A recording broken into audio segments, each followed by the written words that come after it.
28 जानेवारीची ती सकाळ महाराष्ट्रासाठी काळ्या इतिहासासारखी ठरली. राज्याचे उपमुख्यमंत्री, राष्ट्रवादी काँग्रेसचे प्रमुख आणि महाराष्ट्राच्या राजकारणातील एक अत्यंत प्रभावशाली व्यक्तिमत्व अजित पवार अचानक काळाच्या पडद्याआड गेले. एका क्षणात सगळंच बदलून गेलं. राजकारण, सत्ता, पद, समीकरणं सगळं स्तब्ध झालं. संपूर्ण महाराष्ट्र शोकासागरात बुडालं. बारामतीपासून मुंबईपर्यंत गावागावातून एकच भावना दिसत होती. दादा गेले. दुसऱ्या दिवशी 29 जानेवारीला अंत्यसंस्कार झाले. अश्रूंनी भरलेले डोळे, भारावलेली मने आणि एक मोठी पोकळी. पण इतिहास सांगतो, दुःख थांबतं, भावना शांत होतात आणि राजकारण पुन्हा सुरू होतं. हेच इथेही घडलं. अंत्यसंस्कार होताच अवघ्या काही तासातच राजकीय हालचालींना वेग आला. प्रश्न एकच होता, दादांची जागा कोण घेणार? हे आपण जाणून घेऊयात आजच्या या व्हिडिओमधून. त्याआधी संपूर्ण व्हिडिओ पाहण्यासाठी चॅनलला सबस्क्राईब करा. नमस्कार, मी तन्वी सुनील आणि आपण पाहत आहात थेट वास्तव. राष्ट्रवादी काँग्रेस अजित पवार गटात एक प्रकारची घाई, अस्वस्थता आणि दबावाचं वातावरण होतं. कारण फक्त एक नेता गेला नव्हता, तर संपूर्ण राजकीय केंद्रबिंदू हरपलं होतं. अजित पवार हे केवळ उपमुख्यमंत्री नव्हते, हे निर्णय केंद्र होते. सत्ता संतुलनाचा तो होता. नेते, आमदार, मंत्री सगळेच एका व्यक्तीभोवती फिरत होते. त्यामुळे त्यांच्या जाण्यानंतर निर्माण झालेली पोकळी ही साधी नव्हती. ती राजकीय भूकंपासारखी होती. चर्चांना उधाण आलं. पुढचा उपमुख्यमंत्री कोण? पक्षाचा चेहरा कोण? नेतृत्व कोण करणार? राष्ट्रवादी काँग्रेस अजित पवार गट टिकणार का? विलीन होणार का? फुटणार का? प्रत्येकाच्या मनात प्रश्नांचा गोंधळ होता. या सगळ्याच गोंधळात अचानक एक नाव समोर आलं, सुनेत्रा पवार. अजित पवार यांच्या पत्नी. सुरुवातीला अनेकांना हे नाव अनपेक्षित वाटलं, कारण सुनेत्रा पवार कधीच सक्रिय राजकारणात नव्हत्या. त्या पडद्यामागच्या व्यक्तिमत्व म्हणून ओळखल्या जायच्या. सार्वजनिक भाषण, राजकीय भूमिका, मीडियासमोर सक्रिय उपस्थिती हे सगळं त्यांचं क्षेत्र होतं आणि त्याचमुळेच त्यांचं जेव्हा नाव उपमुख्यमंत्री पदासाठी पुढे आलं, तेव्हा अनेकांना धक्का बसला. पण पक्षातील नेत्यांनी एकमताने निर्णय घेतला. दादांची जागा दादांच्या घरातून भरली पाहिजे, ही भावना प्रबळ होती. सहानुभूती, भावनिक लाट आणि राजकीय स्थैर्य या तिन्ही गोष्टी एकाच निर्णयात बसत होत्या. मात्र वास्तव असं होतं की सुनेत्रा पवार स्वतः हे पद स्वीकारायला तयार नव्हत्या. अजित पवार यांच्या निधनाचा धक्का अजूनही ताजा होता.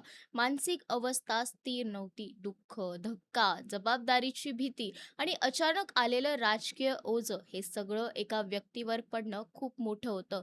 सुरुवातीला त्यांनी स्पष्ट नकार दिला. मी हे करू शकणार नाही, असं त्यांनी जवळच्या लोकांना सांगत होत्या. पक्षात संभ्रम वाढत होता. वेळ कमी होता, निर्णय घ्यायचा होता. सत्ता समीकरणं हलत होती. विरोधी पक्ष हालचाली करत होते आणि अशाच वेळी घडली एक भेट, एक निर्णायक भेट, जी पुढच्या राजकारणाची दिशा ठरवणारी ठरली. ही भेट होती नरेश अरोरा यांच्याशी आणि इथूनच सुरू होतं या कथेचं खऱ्या अर्थानं गुण. कारण तोपर्यंत महाराष्ट्राच्या सामान्य जनतेला हे नाव माहीतच नव्हतं.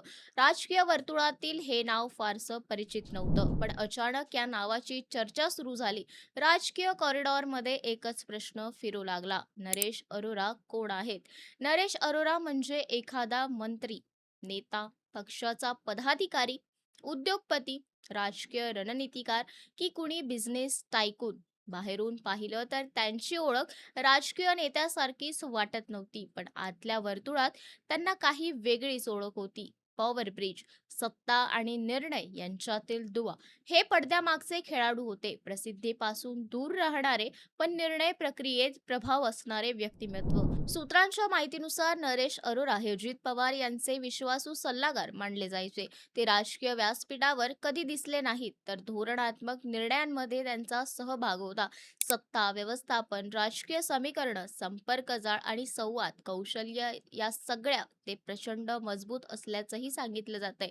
अजित पवार यांच्या अनेक महत्त्वाच्या राजकीय निर्णयांमध्ये ते पडद्यामागून भूमिका बजावत होते, अशी चर्चा राजकीय वर्तुळात कायम होती. पण हे सगळं कधीच सार्वजनिक झालं नव्हतं. अजित पवार यांच्या निधनानंतर जेव्हा सगळं विस्कळीत होत गेलं, तेव्हा नरेश अरोरा यांनी पुढाकार घेतला असं सांगितलं जातं. त्यांनी सुनेत्रा पवार यांची भेट घेतली. ही भेट औपचारिक नव्हती, ती भावनिक होती, मानसिक होती आणि राजकीय दृष्ट्या निर्णायक होती. या भेटीत राजकारणापेक्षा आधी भविष्याचा विचार झाला. जर तुम्ही पुढे नाही आलात तर दादांचं राजकीय वारसत्व कोणाकडे जाणार?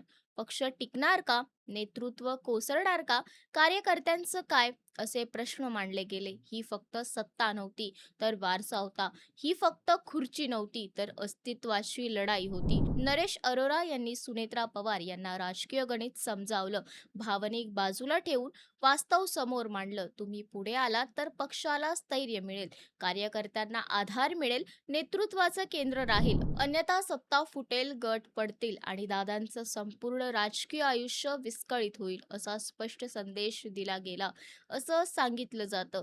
ही भेट एक प्रकारे टर्निंग पॉइंट ठरली. त्या एका भेटीनंतर सुनेत्रा पवार यांच्या भूमिकेत बदल झाला. नकार हळूहळू विचारात बदलला, विचार निर्णयात बदलला आणि निर्णय स्वीकारण्यात बदलला. अवघ्या 3 दिवसातच त्यांनी उपमुख्यमंत्री पद स्वीकारण्यास होकार दिला. 31 जानेवारी रोजी त्यांनी शपथ घेतली आणि महाराष्ट्राच्या पहिल्या महिला उपमुख्यमंत्री ठरल्या. हा केवळ राजकीय निर्णय नव्हता, तर एक भावनिक, मानसिक आणि रणनीतीपूर्ण निर्णय होता. आणि आज या क्षणातून नरेश अरोरा हे नाव चर्चेच्या केंद्रस्थानी आलं. सोशल मीडियावर प्रश्न पडू लागले. व्हिडिओ, पोस्ट, चर्चासत्र, अफवा, विश्लेषण सगळीकडे एकच नाव. लोकांना कुतूहल वाटू लागलं. हा माणूस नेमका कोण आहे? एवढा प्रभाव कसा? तो कुणाच्या बाजूने आहे? तो सत्ता व्यवस्थापक आहे का? तो अजित पवारांचा गुप्त रणनीतिकार होता का? खरं तर नरेश अरोरा हे त्या प्रकारचं व्यक्तिमत्व आहे जे प्रसिद्धीपेक्षा प्रभावावर विश्वास ठेवतात. मीडियात दिसणं, भाषण देणं, पद घेणं या गोष्टींपेक्षा निर्णय प्रक्रियेत स्थान असणं त्यांच्यासाठी महत्वाचं आहे. ते पॉवर फ्रंट फेस नाही तर पॉवर बॅक एंड आहेत. ते स्टेजवर नसतात पण ते स्क्रिप्टमध्ये असतात. ते प्रकाश झोतात नसतात पण निर्णयांच्या सावलीत असतात. आज महाराष्ट्राच्या राजकारणात नरेश अरोरा हे नाव म्हणजे एक गूढ बनलं आहे. काहींसाठी ते रणनीतिकार आहेत, काहींसाठी ते सत्तेचे दुवे आहेत, काहींसाठी ते विश्वासू सल्लागार आहेत, तर ते काहींसाठी पडद्यामागचे किंगमेकर आहेत. सत्य काय आहे हे कदाचित काळच ठरवेल, पण एक गोष्ट मात्र स्पष्ट आहे. अजित पवार यांच्या निधनानंतर घडलेल्या राजकीय घडामोडींमध्ये नरेश अरोरा यांची भूमिका केवळ साधी नव्हती, ती निर्णायक होती. ही कहाणी फक्त एका व्यक्तीची नाही, ही कहाणी आहे सत्ता, भावना, वारसा, राजकारण आणि निर्णयांच्या आड लपलेल्या शक्तींची. कारण राजकारण जे दिसतं ते सगळं खरं नसतं आणि जे खरं असतं ते सगळं दिसत नाही. आणि नरेश अरोरा हे त्यांचं अदृश्य राजकारणाचं एक जिवंत उदाहरण आहे. आज सुनेत्रा पवार उपमुख्यमंत्री आहेत, सत्ता स्थिर आहे, पक्ष उभा आहे, पण पडद्यामागे जे हात हलले, जे शब्द बोलले गेले, जे निर्णय घडवले गेले, त्यात नरेश अरोरा हे नाव आता इतिहासाचा भाग बनत चालला आहे. आणि म्हणूनच हा प्रश्न महत्वाचा ठरतो. नरेश अरोरा कोण आहेत? कारण कधी कधी नेते सत्तेवर असतात पण सत्ता नेत्यांच्या हातात नसते. अशाच वास्तवाची जाणीव करून देणाऱ्या महत्त्वपूर्ण व्हिडिओसाठी लाईक, शेअर, सबस्क्राईब करायला विसरू नका. धन्यवाद.